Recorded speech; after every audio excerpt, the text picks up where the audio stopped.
So I got another web order unattended approved drop here. This is my second stop of the day. The first one I already filmed. Customer didn't answer the phone or the text. So I showed how to drop that one.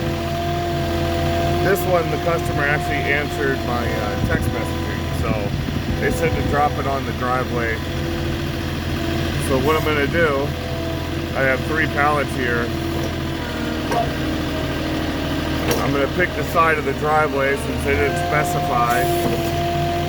That's closest to the front door, in case they want to not go through the garage and get this inside through the front door. I try to think about that stuff and make it easy as possible for the customers, because tile isn't the lightest thing. And what I do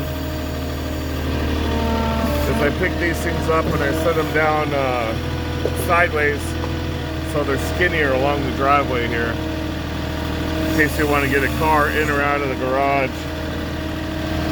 Now they got plenty of room to maneuver. And I also did a double stack.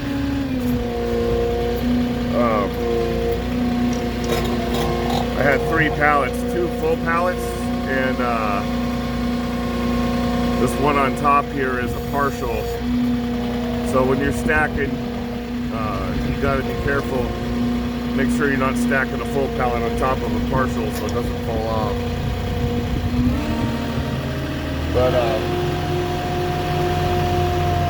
there we go again, if you can see without that sun in the way.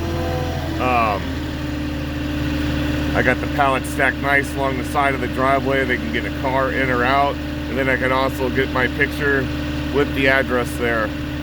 So, approved for unattended.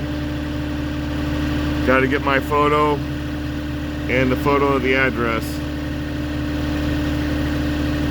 So, try to get the glare of the sun out of there.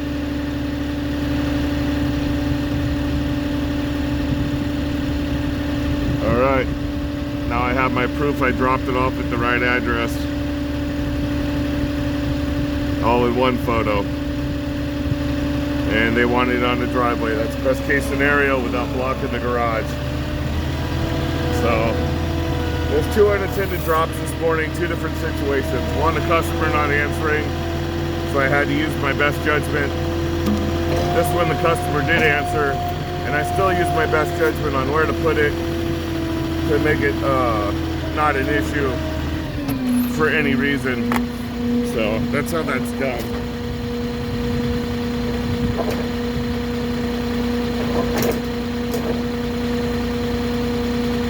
I've had in the past where the store call back, it's like, hey, can you move it? And, you know, want me to go back, and it's no, it's a, you know, it's not how it works. They should be here. If they're approving an unattended drop, they should be here if they really want to put it in a certain spot. And we're not going to burn diesel going back to move something when they could have been here in the first place. But that's how that's done. So nice easy start to my morning. 2 unattended drops, both on the driveway, both in good spots there. So anyways, guys, that's it for that. Give me a like or subscribe, and then give me a comment if you got a better idea for these ones. All right, catch you in the next one.